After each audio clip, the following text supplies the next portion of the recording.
Ladies and gentlemen, Vice President J.D. Vance.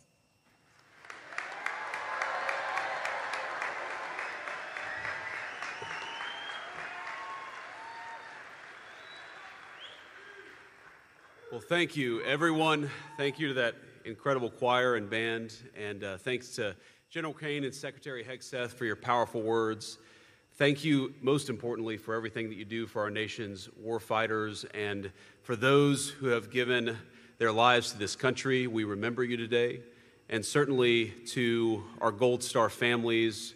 We're so thrilled and so grateful to have you with us in attendance. This is a sacred place, an eternal resting spot for our nation's sons and daughters. We gather in solemn commemoration of their sacrifice and the sacrifice made by all those who gave up their lives in service to our beloved country. In 1915, President Woodrow Wilson laid the cornerstone of the memorial amphitheater we gather in today. Now, buried within it was a copper box which contained mementos of profound significance to the amphitheater's designers and to our entire country. There were four things: an American flag, a Bible, a copy of our Declaration of Independence, and a copy of the U.S. Constitution. And the objects they chose to dedicate to posterity, those Americans remind us of the values we hold timeless and dear as a nation and as a people. But those values didn't spring from any stonework or time capsule. They were lived out day after day by the people buried in this hallowed cemetery. Each life honored here in Arlington was once full of the ordinary moments and quiet dreams, of early sunrises, of good days and bad days, of celebrations and disappointments. They stood not apart from us, but among us, ordinary men and women who chose to shoulder an impossible burden. And when we consider what they gave to us, it's common, of course, to focus on their deaths, on the courage to give in that moment what very few are willing or able to sacrifice. But the real tragedy of the loss is not in a single moment of suffering, as our Gold Star families know well, but in all the future moments they and their families lost. Every moment between their sacrifice on the battlefield and what would have been a natural death. Because we know they sacrificed not just their physical life, they sacrificed the moments that make that life worthwhile. They sacrificed a child's embrace. They sacrificed walking their daughter down the aisle, of seeing their husband or wife after a big promotion, of sharing a meal with the family at Thanksgiving. For my fellow Americans, especially those watching on television, consider the sum of all the moments that make a good life. And now appreciate that countless strangers, people most of you never met, they gave up those moments in their own life so that we could enjoy them in ours. And that is what Memorial Day is all about. I once heard a Marine Corps colonel that I served with. He said this in 2005, not long after a very tough deployment to Iraq. He said this about his fallen men, that they were the best looking, they were the kindest, they were the smartest, they were the most devoted. They were the very best of us. To them, we owe everything. And today, in the peace they bequeathed us, we honor them. As the Book of Wisdom tells us, but the righteous one, though he die early, shall be at rest. For the age that is honorable comes not with the passing of time, nor can it be measured in terms of years. They laid down their lives for Americans they would never meet, for generations yet unborn, for a nation that would not exist absent their incredible courage. Now, we know their families in particular have given so much. And in particular, I want to speak to the Gold Star families, to the families who have lost a son, a daughter, a husband, or a wife, to every child here who misses your dad or your mom, know that your loved one to us is a hero. And though we cannot know your pain, please know that I speak for the entire nation when I say that we are grateful to them and to you for a debt none of us can possibly repay. Now, all of us will honor the fallen and their families in our own way, but allow me to suggest two ways of honoring their sacrifice, two ways that I try to honor their sacrifice every day. First, we ought to commit ourselves and expect from our leaders to treat the lives of our troops as the most precious resource. The very best way.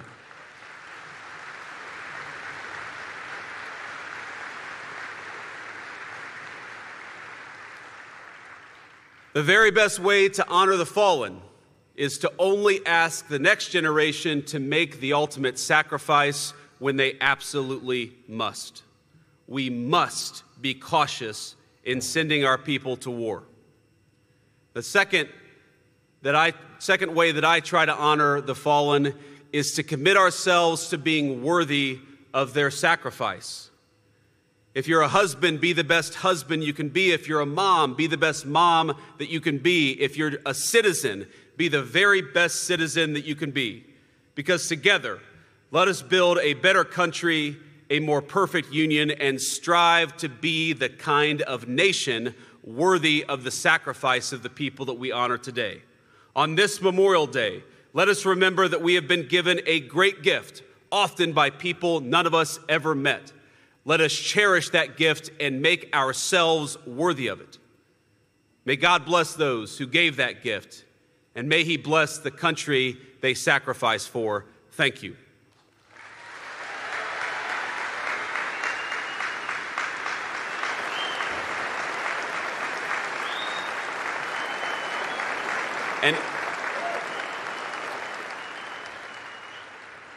And now, without further ado, let me please introduce your president, the people's president, the president who knows what these men and women, what they sacrificed for, and who honors them every single day in the job that he does, President Trump.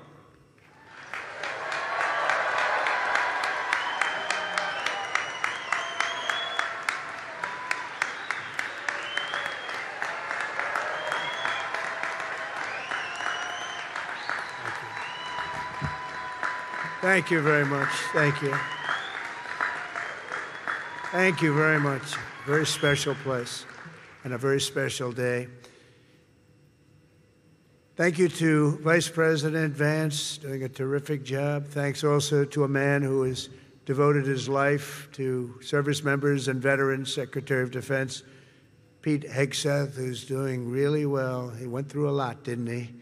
But he's doing really well. He's a tough cookie. That's what we want, is a tough cookie.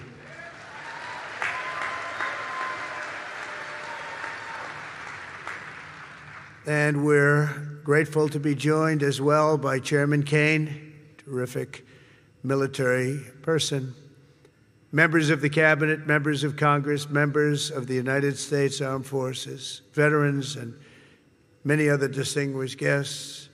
We gather today to honor the incredible service members who rest in glory in this cemetery and burial grounds around the world and in 1,000 lonely places known only to God. In every hour of peril, in every moment of crisis, American warriors have left behind the blessings of home and family to answer their nation's call. They've offered all that they had within them and given their last breaths to each and every one of us that we might live safe and breathe free. This morning we pay tribute to their immortal deeds.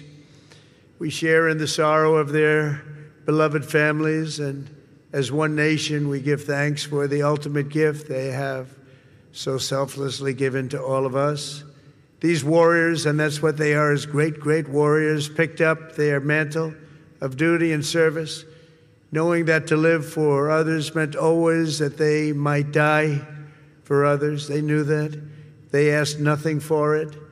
They gave everything, and we owe them everything and much, much more. Each of the service members who have made the supreme sacrifice for our nation has also left an unfillable void and an unbreakable silence in the lives of all who love them.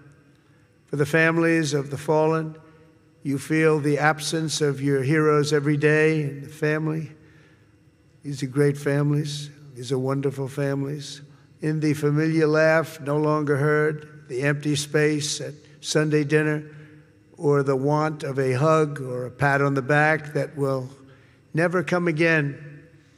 Every Gold Star family fights a battle long after the victory is won, and today we lift you up and we hold you high.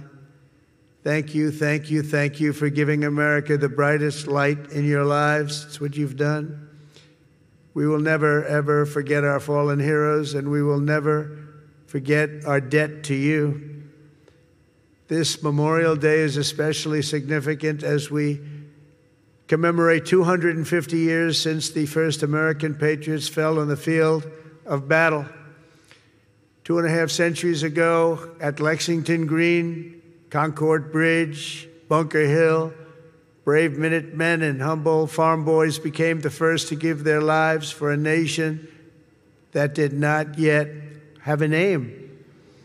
With their deaths, men like John Brown, 23, Samuel Hadley, 28, and Abner Hosner, 21, ignited the flame of liberty that now lights the inspires everybody and the entire world.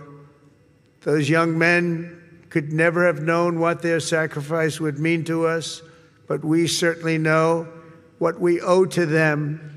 Their valor gave us the freest, greatest, and most noble republic ever to exist on the face of the earth, a republic that I am fixing after a long and hard 4 years. That was a hard 4 years we went through.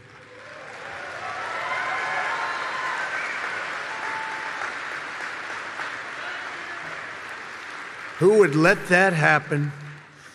People pouring through our borders unchecked, people doing things that are indescribable and not for today to discuss. But the republic that is now doing so very well, we're doing so very well right now, considering the circumstances, and will do record-setting better with time. We will do better than we've ever done as a nation, better than ever before, I promise you that.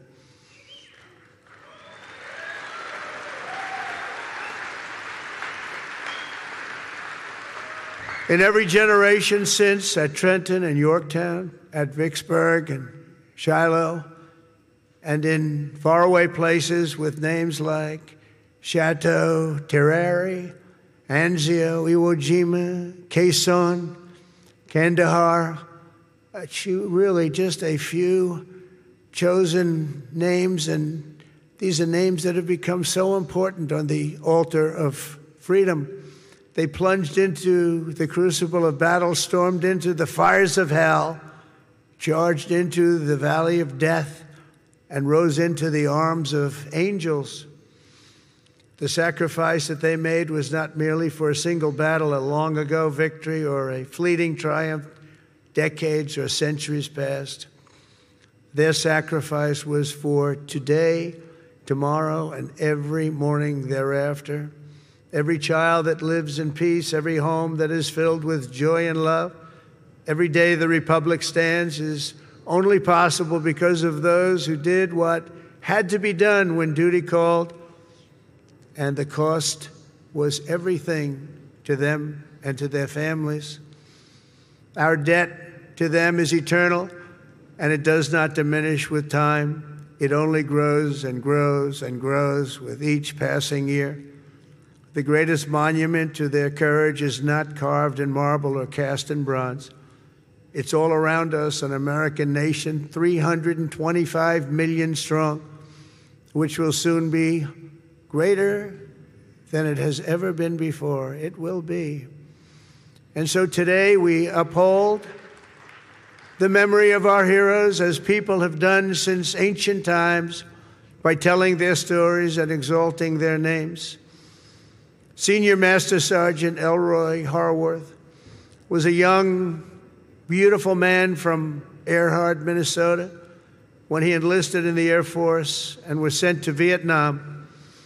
59 years ago this very week, Elroy and his crewmates climbed into the dark skies over Da Nang on a classified mission known as Operation Carolina Moon.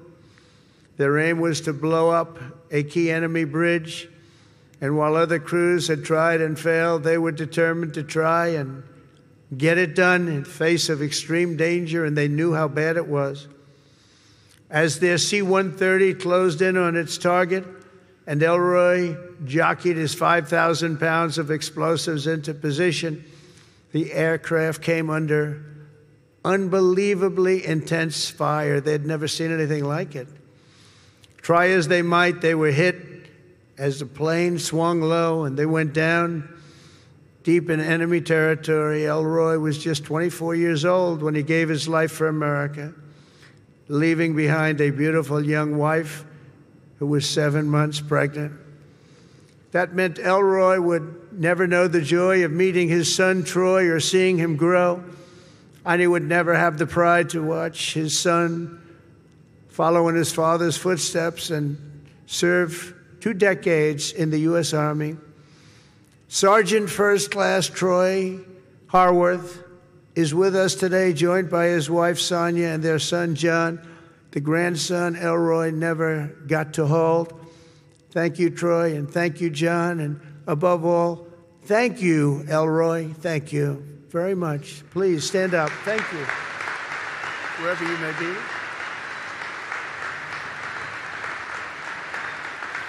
Thank you very much. Great family.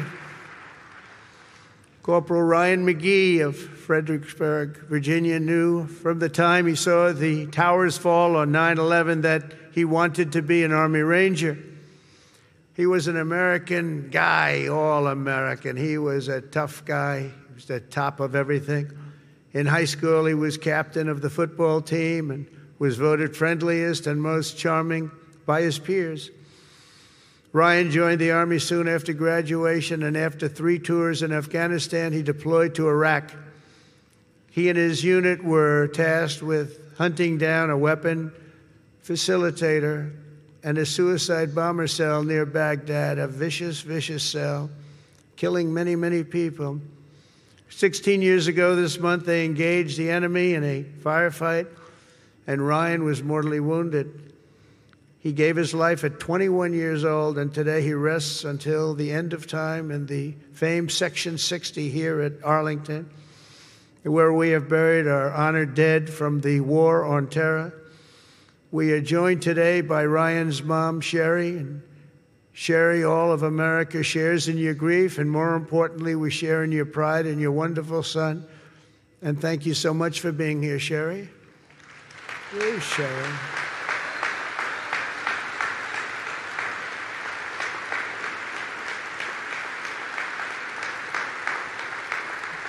Thank you, Sherry. Thank you very much. On behalf of everyone. This crowd is so big, she's hard to find. Once I saw her, she really stands out. Thank you, Sherry, very much.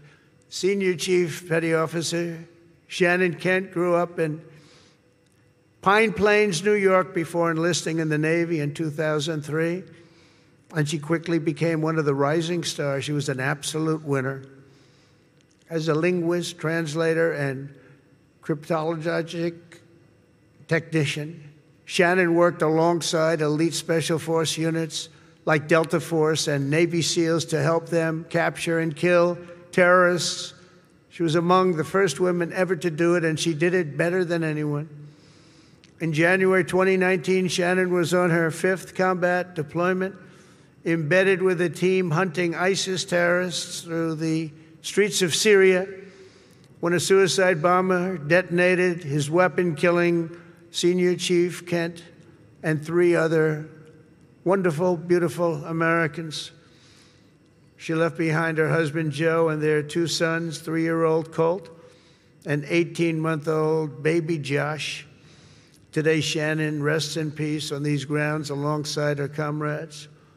To her boys, Colt and Josh, who are here this morning, now aged 9 and 7, let me say your mom was a hero, and her love, her strength, and her spirit are always with us and always be with you. She loved her boys.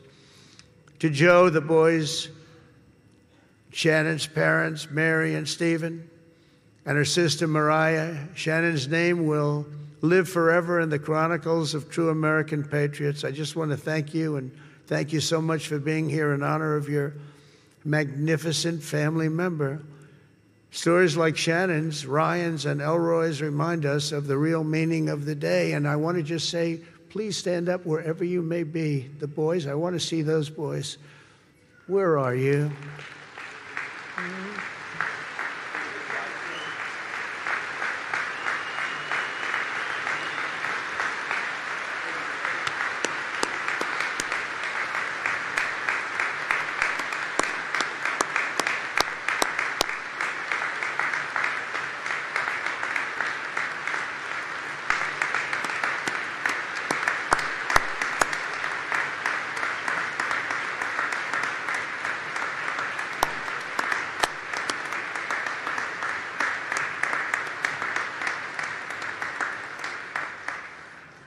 Yeah, good-looking guys. Thank you very much for being here. All of you, thank you so much. We should never forget, even for a moment, that freedom is a gift of the highest cost and peace is won at the most precious price. These extraordinary American heroes and their immense and ultimate sacrifices, they offer only the faintest glimpse at the infinite grace we have received from all who laid down their lives for America. Over the past 250 years, we're going to have a big celebration, as you know, 250 years. In some ways, I'm glad I missed that second term where it was, because I wouldn't be your president. For that most important of all, in addition, we have the World Cup and we have the Olympics. Can you imagine? I missed that 4 years, and now look what I have. I have everything. Amazing the way things work out.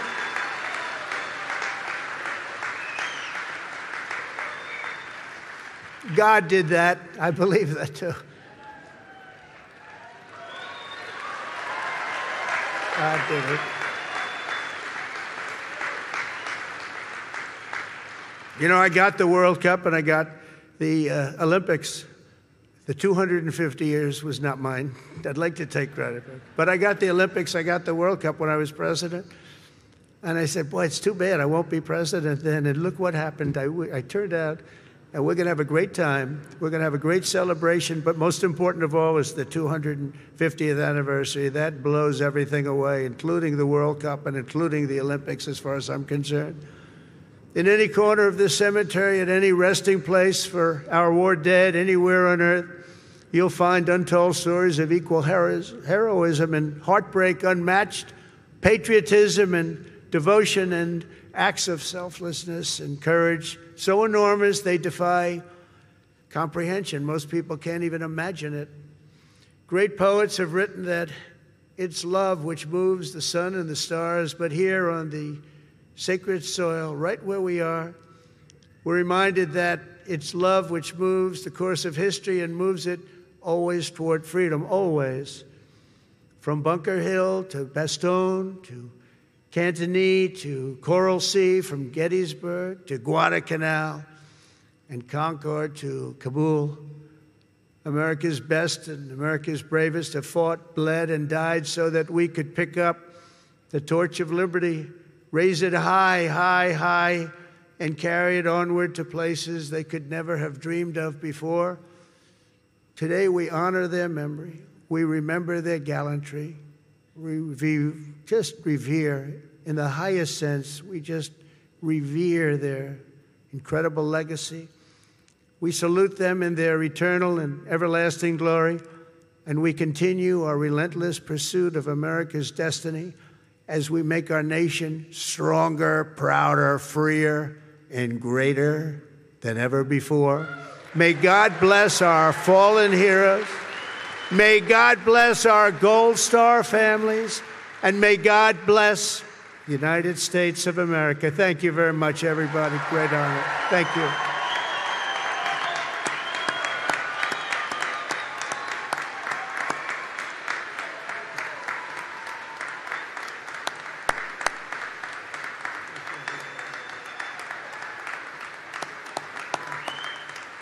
Thank you very much.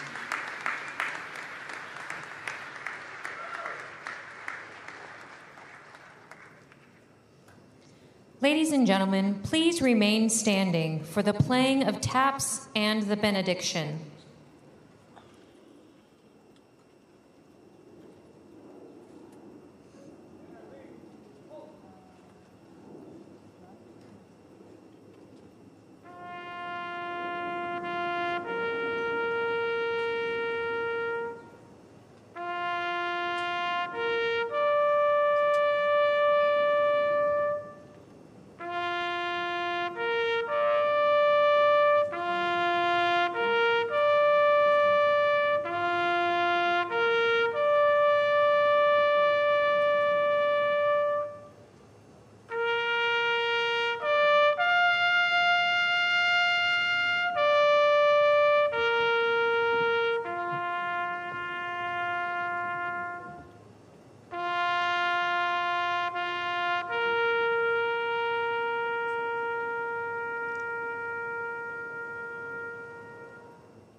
Let us pray. Dear God, as we prepare to leave this place, but not your presence, may we never forget the fallen, nor take for granted the liberties that they secured for us long ago. Help us to continue to honor their lives through our words and actions, carrying their spirit forward with love and kindness. And dear God, now, please, if you will, go in front of us to guide us. Be behind us, Lord, to catch us. And please, please, stay around us to sustain us now, henceforth, and forevermore. It is in your name we pray, and all say together on this Memorial Day, amen and amen.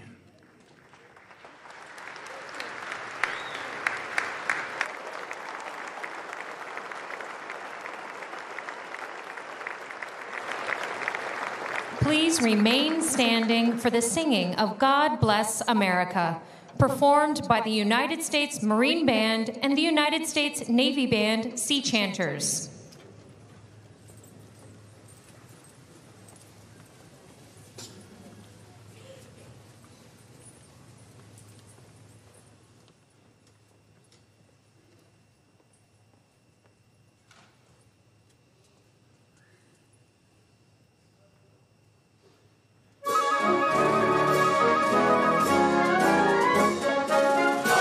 God bless America.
Ladies and gentlemen, please remain in place as the official party departs and the colors are retired.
concludes today's Memorial Day observance. Thank you for attending and enjoy the rest of your day.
Thanks for your help with that interview, by the way. Of course. Dude, I get it.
exit and walk back this way.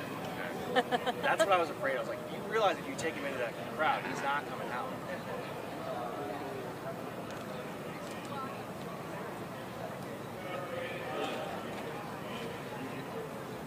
Yeah, no, I feel like had his wife not ushered him away, he would have sitting there talking for like forever. Oh, he loves it. He loves. Thank you. We've done like several interviews with him today, and he's just been like, we've all had to be like, all right, we gotta go, we gotta get going.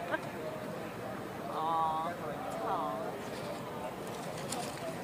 Is your mic on? Is your mic on? Yes. Okay.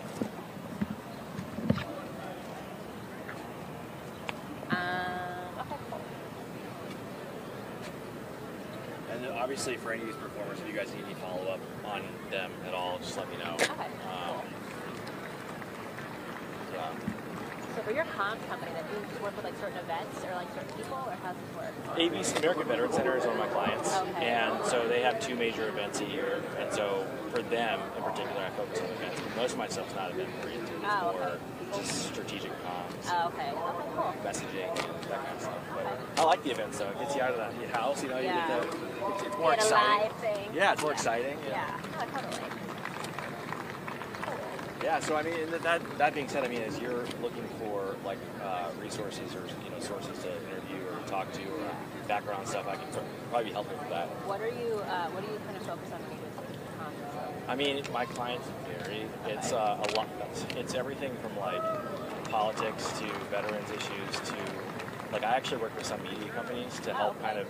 Because now media companies are it's so competitive, right? Because the media is so splintered. Yes. So it's like, how do we, like, I'm helping them, like, navigate the media landscape to elevate their news over other news. Okay. And so, which, it's crazy that we're in that role right now. It's I like, know. I mean, media social companies. media has changed everything. Yeah. It's changed everything. Yeah. It really has. Yeah. Yeah. So it's a lot of, it's working inside media, really. Okay. Like, if someone were to ask me, like, what's your expertise, it would probably be, like, not politics, not, corporate. It's more like working in media. Like, how does the media operate?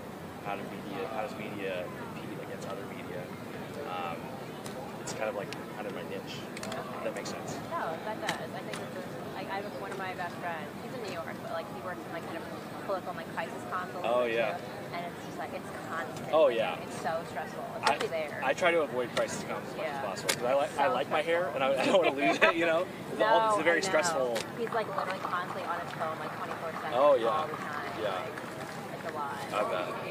Yeah. I mean, I've done a couple crisis comms roles where I had to like put out a fire, and I was like, I don't want to do this. Yeah, because you're just like constantly like on like edge. Yeah, You know what I mean? yeah. Like, you're like cortisol levels out here. Oh, yeah, it's terrible. I don't know how someone. Does he actually like pitch himself as a crisis comms guy? Like that's He his handles specialty. a lot of that, yeah, because he was with like a company and then he like launched his own thing. It's called like Downfield because he's playing football. Downfield. Oh, I've heard of him. Oh, Eric, yeah. Yeah, I don't know him personally, but I've heard of him. Okay, yeah, he's like one of my best friends. So Just because that name's so unique, I thought it was a cool Yeah. name. Yeah. So we kind of like started in the biz together back in the day when I was working in TV in New York, and like he like was with Fisher for a while, which is like a lot, I'm sure. Oh yeah. And then he's kind of like dabbled, but he's like been in like the New York political scene like for a while. Okay. But I actually just because I was in New York like last week when he was gone, and I was like, oh my god, you're just always on your phone. He's like, I know, I can't. Does he have like? Is it multiple clients or is it one big client that he's really focused on? It's like multiple, but like I think there are a couple of clients that he has that are like about to run for office or like those kind of people that are not even just here. Like he has a guy in California, and then like most of them in New York. He was with like. Oh, sweet. Okay.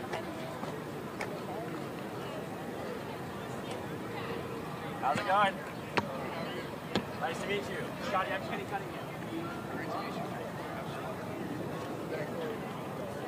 So we have a couple news crews here. We have our local Fox and CBS affiliates. We have NTD News, Epoch Times, and DC Events is here somewhere taking photos. So they're just going to ask you a few questions. How much time do you have? I have no idea. When they start yelling at me, that's probably when I think. Okay, we got 5 minutes. That's perfect. All right, awesome. If you want to come stand right here, that'd be great. Absolutely. How you doing today? Do you want to hold this? I kind of like your guitar strap. That's awesome. Do you want to keep it? I mean, whatever you're comfortable with. I don't care. Okay. Kind of good. It's a good look. Oh, thank you. Okay. Everybody ready? Sky, just first. First of all, why was it so important for you to be here today? As a veteran, I think it's important to honor and celebrate, the people who gave everything. I have some of the greatest people I've ever known didn't come home, and yet I feel today so hard, and I think it's important for people to understand and remember and celebrate those people. And your story, you were shot 10 times. That's unfathomable. Can you put into words what's been like? Unbelievable. I don't know why or how I'm still here, but I am, and I'm trying to do good with what I have now.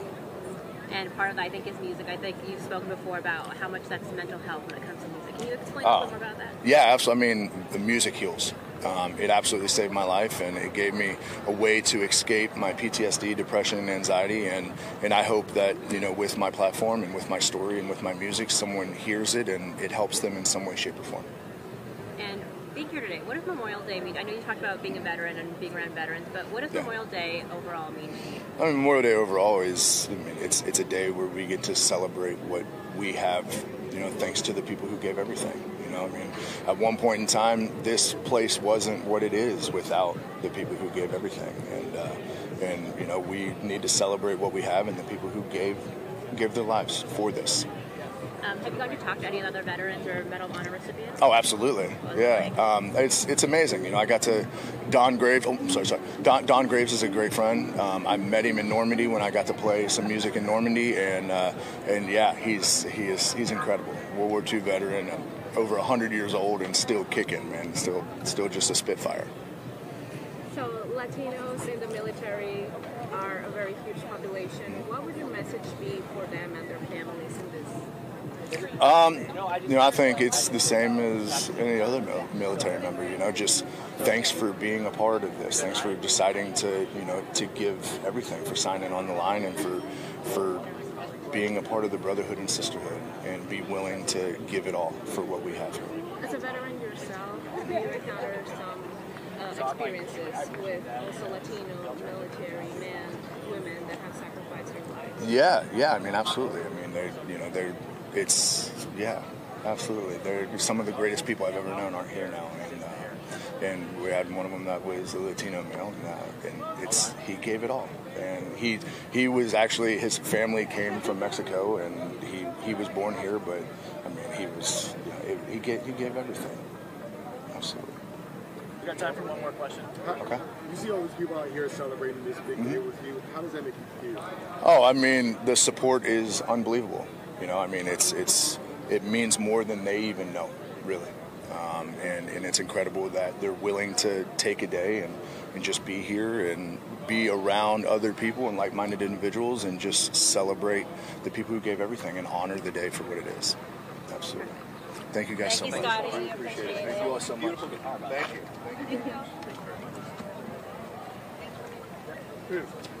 All right, we have one more wrestling throw. I think they're coming around here in a second. Good. I'm fine saying no. I think if we don't eat them, we don't eat them. I don't eat cheese. Yeah, is it okay to remove the private hip? Yeah, it's not. I don't think so. He was great. Jim was great. Okay. Yeah, sure. Yeah. Because I want to make sure we grab the... Yeah, those are the people we need to get. Okay. Yeah. We might just try to grab the Medal of Honor people, if that's cool with you guys. Fine. Yeah, Okay. Thank you. Thank you. Is he about to perform over there? Yeah, he's about. I didn't get a shot. 119. 119? Yeah. Let me wait and shoot him. I don't need much. I just enough for a sequence. Okay. So I just want to make sure we get the...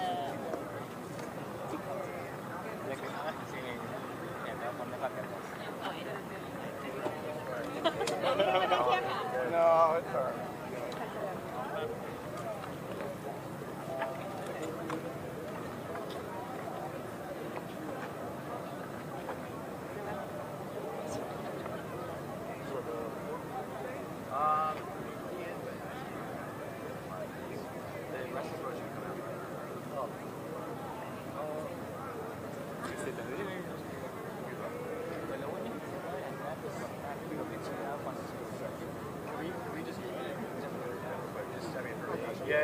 I don't want them to see one musician get interviewed, not the other. So it's like on my end, I think you'd say like 2 more minutes or so. Yeah. Do you really need to get a shot of it? I mean, this one's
keep using that joke. My cousin's name is.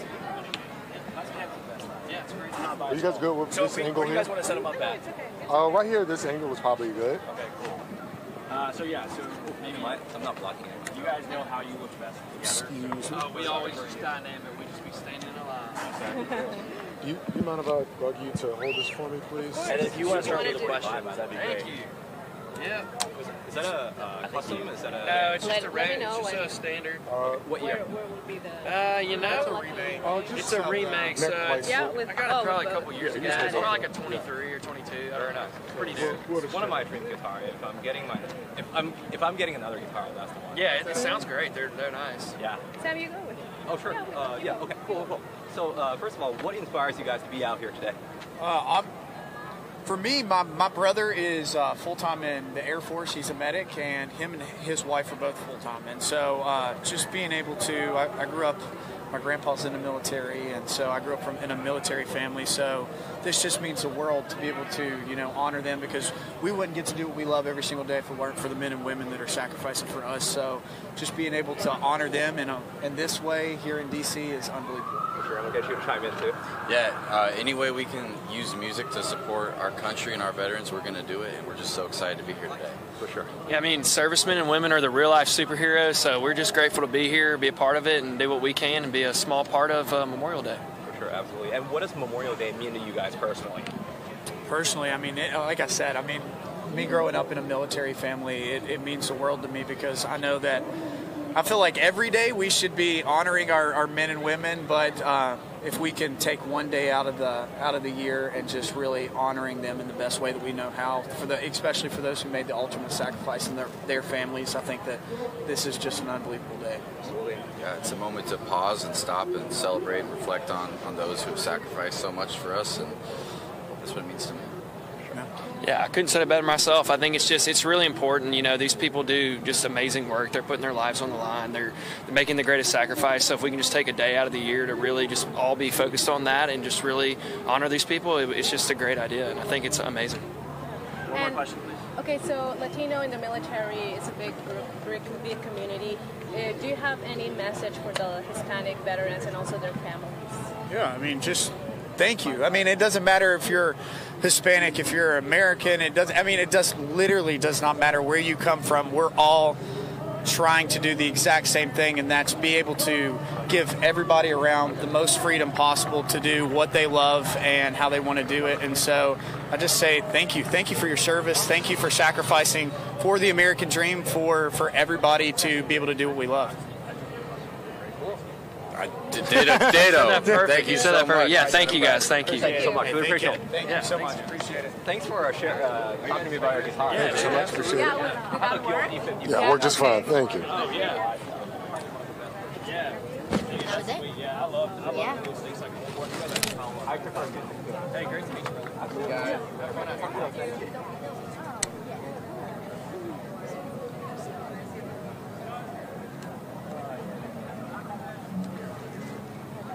And you met Bramley. He was the only woman.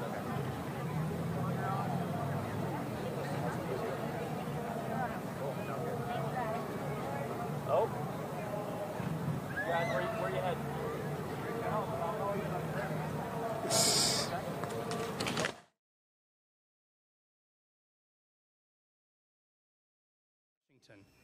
including a welcome home parade. The Three Servicemen statue was added in 1984, the Vietnam Women's Memorial in 1993, and the In Memory plaque in 2004, which recognizes the eventual deaths of Vietnam veterans to things like toxic exposure to the chemical defoliant Agent Orange and post-traumatic stress disorder. When asked, Vietnam veterans largely felt they had served their country honorably and committed among themselves that they would never let our country send another generation of men and women into harm's way again without the proper respect and support that they deserve. Helping our country learn the lesson to always support our troops, regardless of our feelings about any particular war, is an important part of your legacy. It started with greeting each other with the phrase, "Welcome home," recognizing each other in a way their country didn't recognize them as a group. That legacy continued through the Persian Gulf War in 1991.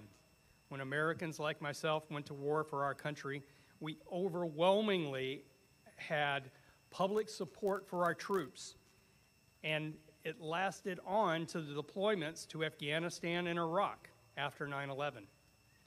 Today, when people see men and women in uniform, they often greet them with the phrase, "Thank you for your service."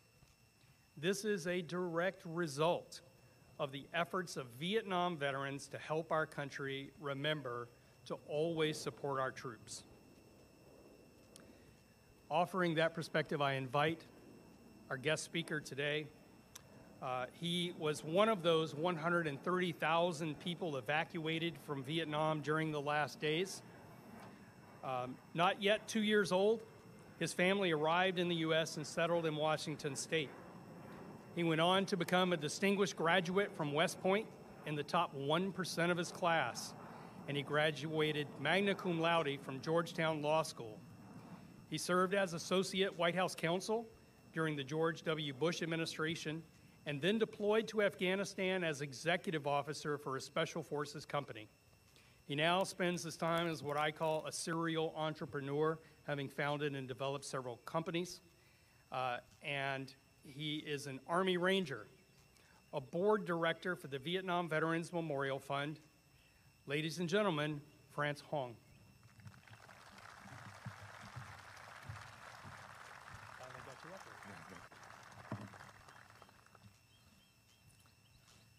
Good afternoon, distinguished guests, fellow veterans, Vietnamese Americans, and friends. Today, we gather at this sacred place, the Vietnam Veterans Memorial, to honor those whose names are etched on this wall and reflect on the enduring impact of their service. I was 13 when I first visited this memorial during an 8th grade field trip. Walking slowly along the pathway behind me, I watched the names grow higher until they towered above me. When I reached out to touch one name, I was struck by the overwhelming realization that this person had died for me and hundreds of thousands like me, as had every other person whose name stretched far in each direction. Then I saw what every visitor to the wall sees, my own reflection, visible between and among and with the names of the fallen. In that moment, I knew I would dedicate my life to repaying the debt I owe to those whose names are on this wall and those who fought alongside them. I was born in the midst of war-torn Vietnam in 1973. My father was a South Vietnamese Army officer, and my mother worked for the U.S. Naval Attaché. Just days before Saigon fell, my family escaped on a U.S. Air Force C-141 Starlifter. We found refuge in America, living first in a Marine Corps tent at Camp Pendleton before settling in Washington State. I was blessed with a childhood of freedom, of opportunity, of peace, a stark contrast to what might have been. Growing up, I came to understand that my life of liberty had been purchased by the service and sacrifice of those whose names are etched here. This awakened me a deep desire to repay that debt, leading me to West Point and a commission as a U.S. Army officer, service as a peacekeeper in the former Yugoslavia, and later in Afghanistan. My journey continued through service in the White House, and years later, helping the next generation of American allies reach the shores of the U.S. after the fall of Kabul. Today, as I stand in this hallowed space, I'm struck by how my journey intertwines with countless others. All of us forever touched by those commemorated here.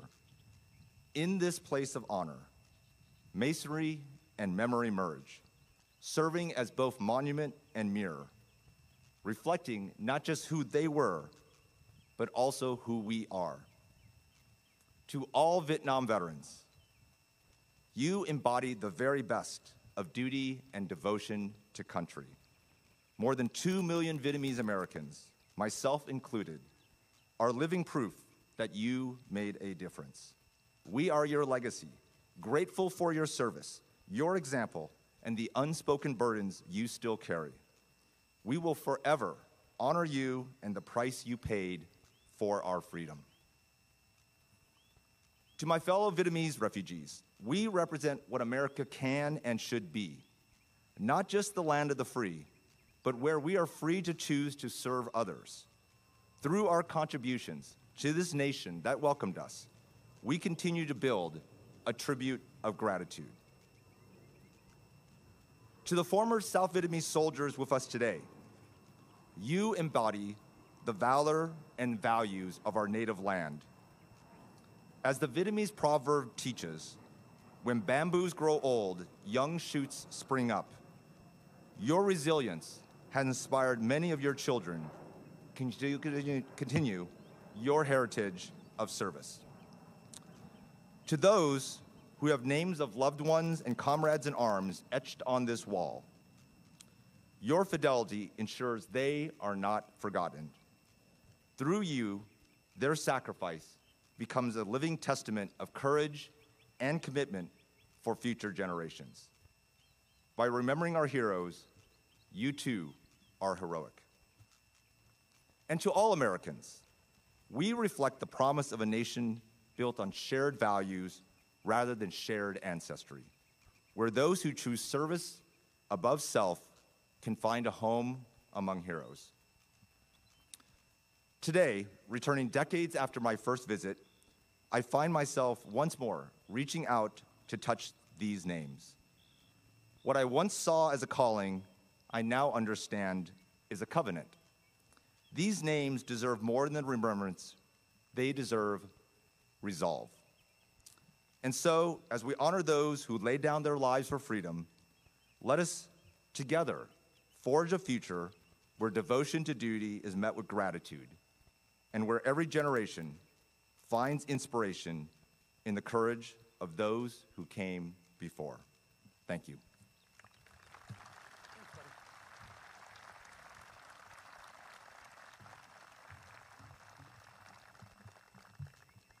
Thanks, France. It's now my pleasure to introduce Vietnam veteran and nurse, Colonel Janet Southby, U.S. Army retired. In addition to her tour in Vietnam, Colonel Southby also spent time overseas in Korea, and of course, lots of time at Walter Reed Army Medical Center. She retired in 1996 after an impressive 31 years of military service. Yeah, absolutely. Her volunteer efforts continue to support military nursing through roles as past president of the Army Nurse Corps Association and the Walter Reed Society. Currently, she volunteers as an Army Arlington lady at Arlington National Cemetery. Ladies and gentlemen, please welcome Colonel Southby.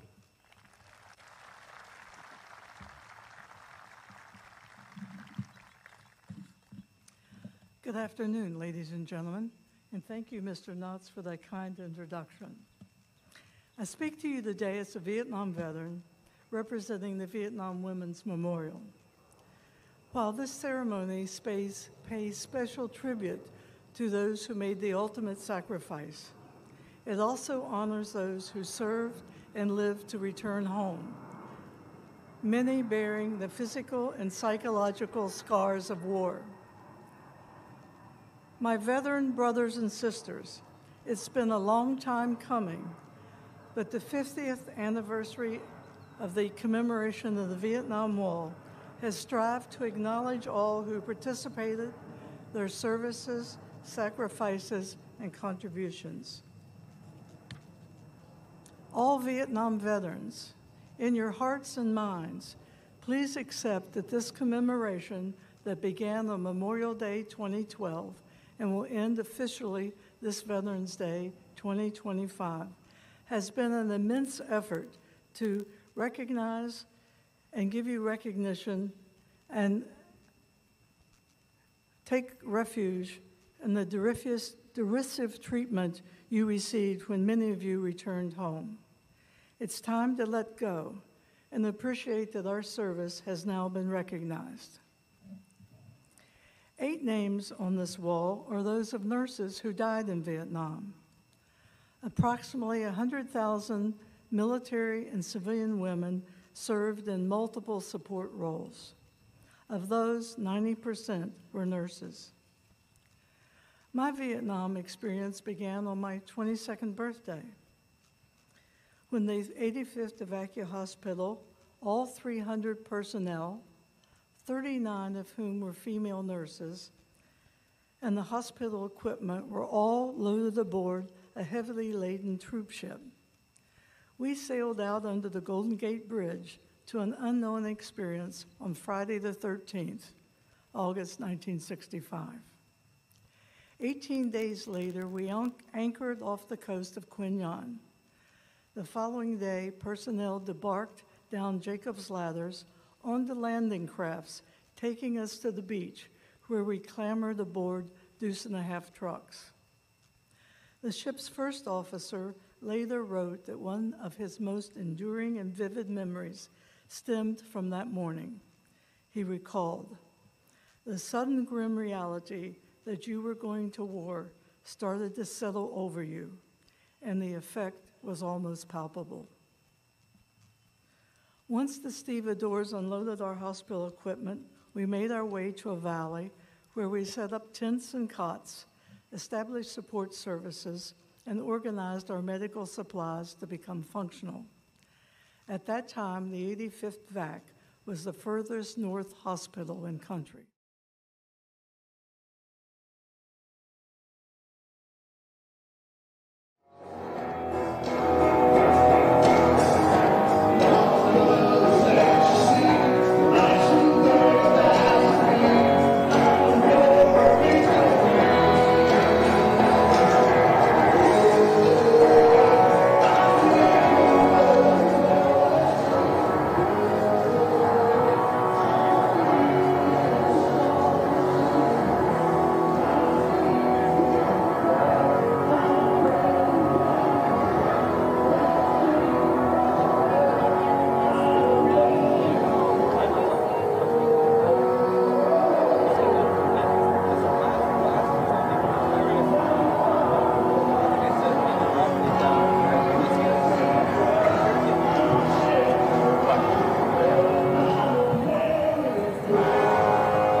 Good watch you play. Take care, all right? Thank you.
you here for the whole thing?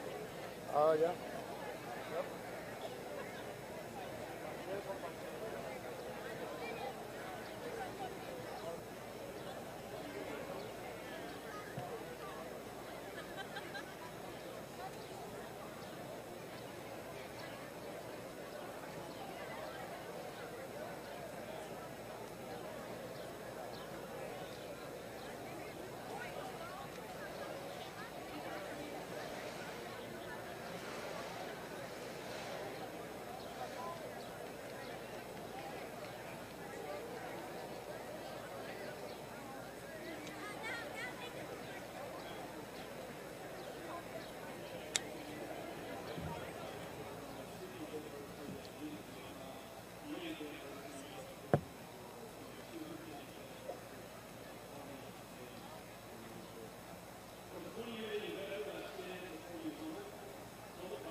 Welcome back, everyone. I want to say one more thing before I let you go.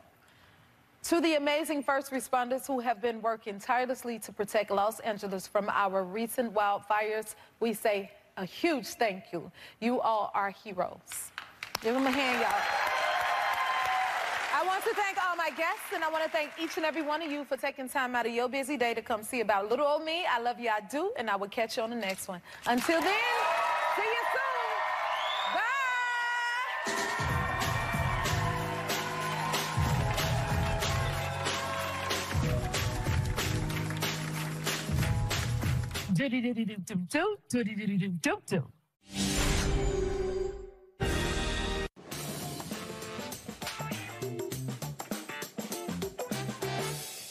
Hi, I'm Rita Morocco, host of Fox 5's The Take It 2. We're on every day at 2 o'clock where we talk about just about all the things that you care about across the DMV. Now, we've always got you a great panel of guests who are ready to give us their takes, but if I don't like what they say or they say something crazy, they get buzzed up to the balcony where they have to stay until the next person is buzzed out. For the next hour, you'll see some of our favorite moments from the past few months. Let's get it started. But let's start things off right now with the big story impacting the DMV. A bill today introduced that could stop Maryland police from pulling over drivers for certain offenses. So here's the deal. If you do things like make an illegal U-turn, forget to use your turn signal, or you've got a broken tail or headlight, you could be safe. These would become secondary offenses, which means a cop can't really use it as a reason to pull you over. So, Tammo, I don't know about your driving skills. You take Metro, right? So you're not driving. No, I take Metro, and here's why. Because Maryland drivers are unhinged. Every time they learned how to drive. It's like they learned how to drive not on a real road. Jesus is never taking the wheel. Jesus is never taking the wheel. It is erratic and wild, and the fact that they're going to like take away opportunities to stop people and be like, "Are you well?" is concerning. I mean, some of these I was kind of like, is that really a secondary offense? You feel I felt a little personally attacked by illegal U-turn. Don't come for me with that one. Is that a habit? That's so dangerous. It is? I'm from Boston. I U-turn all the time. I'm from Boston. Are you kidding me? All we do is U-turn. I do it quick. It's called banging a Yui. They call it banging a Yui. You do it quick. And then somebody comes, and that's how you T-bone somebody else. And how is that a secondary offense? I don't like this law. The casual criminal of all of it. Also, driving without headlights. Like, have you guys ever been on the highway at night? It's very dangerous. Out sometimes you get pulled over. Look, being pulled over by an officer is traumatizing for some people because it can come with a lot of other issues. To not see a car coming. Yes, and getting into a wreck. Hold on, Sorry, agree to disagree. Hold on, she's also the self-proclaimed terrible driver. So I mean, back me up. I like where you're coming.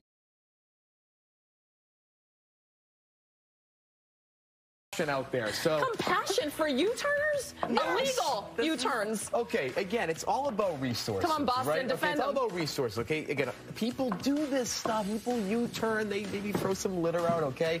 Let's focus. Litter out? Whoa. You're going to defend that too? That's now we hate Mother Earth. We don't like driving safety. But again, I think there are other ways to do it. You're lucky you just got up there because I'd be sending him up there now. They can take pictures of your license plate now to give you a but that's not. That's like one every 50 miles. Reasonable, sound, stable, and it turns out like you're just low-grade criminal. Wow. Down, just throwing stuff out. I've been called worse, by the way. This is crazy. Wow, I love you, Tammo. You're staying on.